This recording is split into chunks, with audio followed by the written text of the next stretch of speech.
Aquí estamos. Les recuerdo que pueden escribirnos al Facebook de Caminos de Tiza.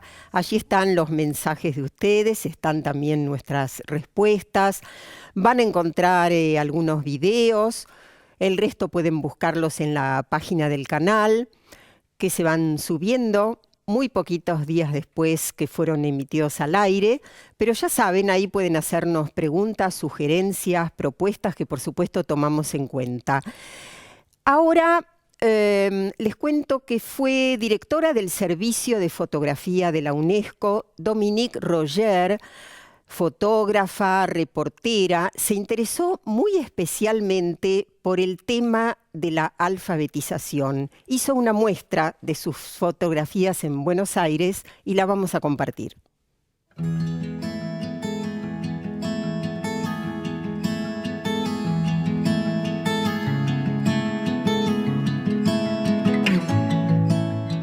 Une grande fierté, d'abord que l'UNESCO m'est envoyé à travers le monde, une grande reconnaissance. Ensuite, une grande humilité de voir le courage des gens qui, pour apprendre à lire et à écrire, faisaient des kilomètres, interrompaient leur activité principale et avec une joie, avec une envie d'apprendre formidable.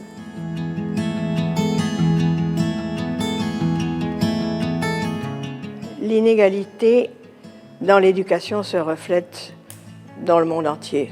Ça, c'est une question très difficile. C'est une question de moyens, je pense, financiers d'abord. Ensuite, je pense qu'il y a des pays que je ne nommerai pas où on n'a pas tellement intérêt à ce que les gens soient éduqués. Parce que les gens qui ne sont pas éduqués sont soumis.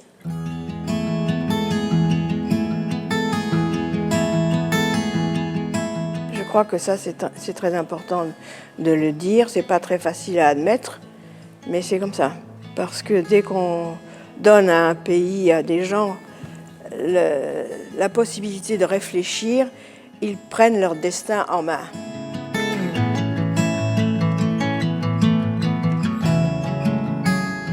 Je suis convaincue qu'on ne peut pas avoir accès à la paix sans l'éducation.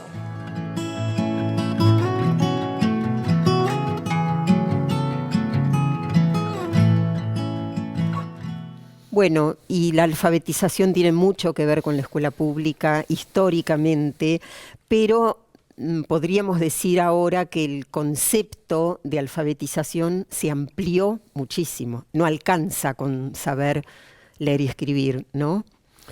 Sí, creo que tenemos que ser capaces de concebir la alfabetización como un conjunto de derechos y eso abarca obviamente la lectoescritura, pero también la capacidad de comprender matemáticamente el mundo y también creo que de usar las tecnologías o al menos de tener la capacidad de entender el mundo tecnológico para no ser dominado por ese mundo que cada vez crece más y en cierto sentido a las sombras. El sistema educativo tiene que iluminar y contrapesar aquello que nos domina y nos gobierna. Uh-huh.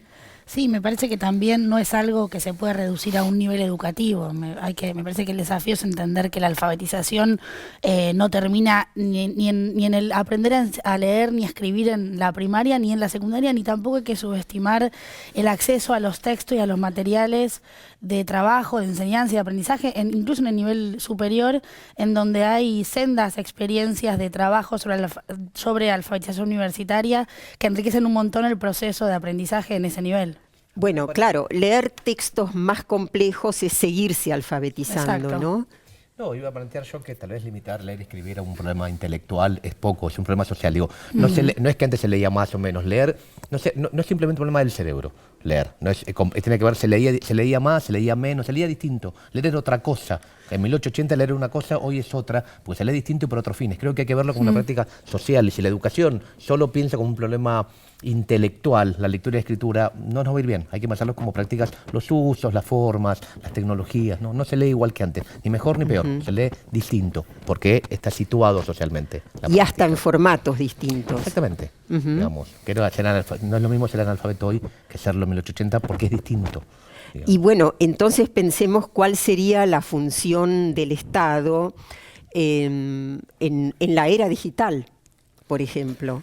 Bueno, yo decía antes que tenemos que ser capaces de pensar un sistema educativo ampliado, de pensar cómo el Estado es capaz de innovar, y también hablábamos antes de la capacidad de construir instituciones públicas que sobrepasen a los gobiernos, ¿no? Cómo pensar a la educación como un proyecto de largo plazo, porque si no es imposible materializar la capacidad de relación del Estado con las escuelas de una manera que genere transformaciones. Yo vengo diciendo hace tiempo que hay que mirar instituciones públicas que sean inspiradoras, que sean también la imagen de lo posible, para que no todo quede en Finlandia. Y tenemos muchos ejemplos en América Latina y en nuestro propio país. Yo siempre hablo del INVAP como un ejemplo de institución pública de innovación que crea satélites que viajan por el espacio y que los compra Australia o Alemania, y lo hace una institución pública de Argentina. Entonces somos capaces de innovar, tenemos que lograr crear las condiciones. A mí me gustaría pensar políticas, claro, institucionales, presupuestarias, para pensar un INVAP de la educación. ¿Por qué no pensar que la educación merece la misma importancia que la energía atómica? Vos nombrabas al Plan Ceibal de Uruguay, en el cual se inspiró primero el Conectar Igualdad, creo que en un primer momento incluso hasta superándolo. El tema es que si eso no es constante, si eso no va avanzando, si eso no se va universalizando y queda interrumpido, como de alguna manera está sucediendo ahora, entonces retrocedemos un montón. Sí, y hay ciertos pisos que son muy importantes como umbrales para poder seguir avanzando. Uruguay, una de las grandes batallas que logró, es el único país de América Latina que tiene conectividad para uso pedagógico en todas sus escuelas. Y este es un piso que permite que el Estado, por ejemplo, desarrolle software y permita llegar a las escuelas con contenidos educativos, y que ya no es solamente el hardware. Ahora, para eso tuvo que invertir el Estado para que los alumnos tengan acceso en computadoras en las escuelas. En Argentina todavía nos falta, y además nos falta construir la continuidad en el tiempo, ¿no?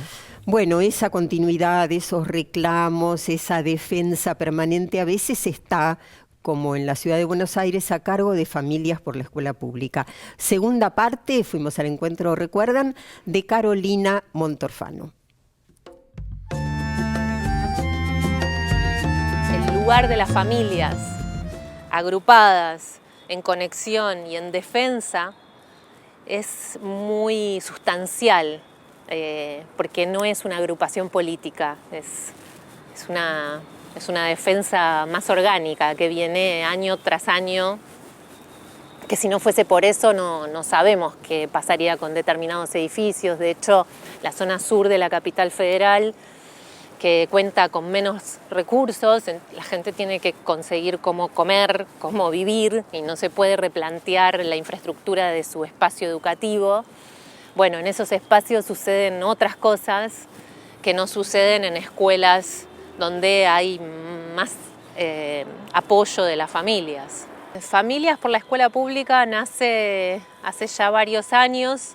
Obviamente la gente que la inició no es la misma que está ahora, porque eso, yo por ejemplo estoy ya de salida, mi hija está terminando sexto año, entonces el pulso durante todo este año fue traer lo que nosotros llamamos nexos, que son personas de diferentes escuelas que puedan ser referentes en un núcleo que lo manejamos a nivel asambleario, intentamos, porque todos trabajamos, muchos participamos de la cooperadora, muchos tenemos nuestras agrupaciones también, cada uno milita.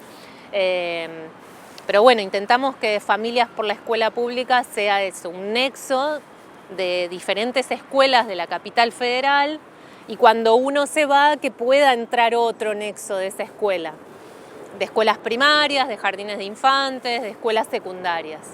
Estoy muy agradecida porque y soy madre soltera, entonces yo no hubiese podido ni darle a mi hija, ni darme a mí la educación que tengo, el conocimiento que tengo, sin la educación pública.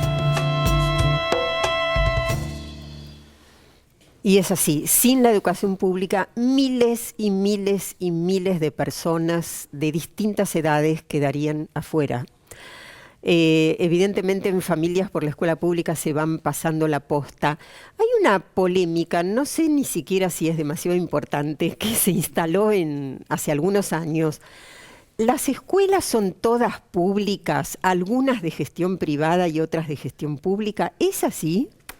Es que teóricamente, perdón, voy a ir por ahí, es que ¿qué entendemos por lo público? ¿No? Me parece que sí que hubo algún debate de tratar de apropiarse del término público por ciertos sectores. Para una mirada tal vez neoliberal, pues estoy siendo reduccionista, lo público no se asocia con el derecho, se asocia con la posibilidad de elegir. En tanto y en cuanto lo público es lo que puede ser elegido.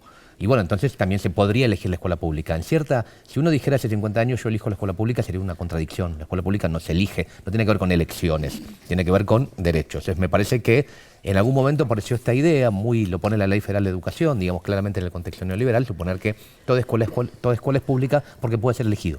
Porque para el modelo más neoliberal, los modelos más mercantilistas, lo público implica la capacidad de ser elegido por un consumidor. Entonces, simplemente pareciera que si es del Estado o de los particulares, es simplemente un problema de gestión, es un problema técnico.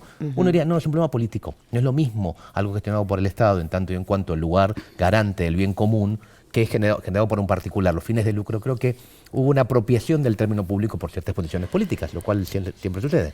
Natalia, voy a dejar planteado un tema para arrancar con vos el próximo bloque, que sería, bueno, podemos elegir también en la medida en que haya vacantes. Cuando no hay vacantes en la escuela pública, se queda uno afuera. Nos vamos al último bloque y, como siempre, ya veremos qué tenemos de bibliografía. Ya volvemos. Que deje huella y abrigue bien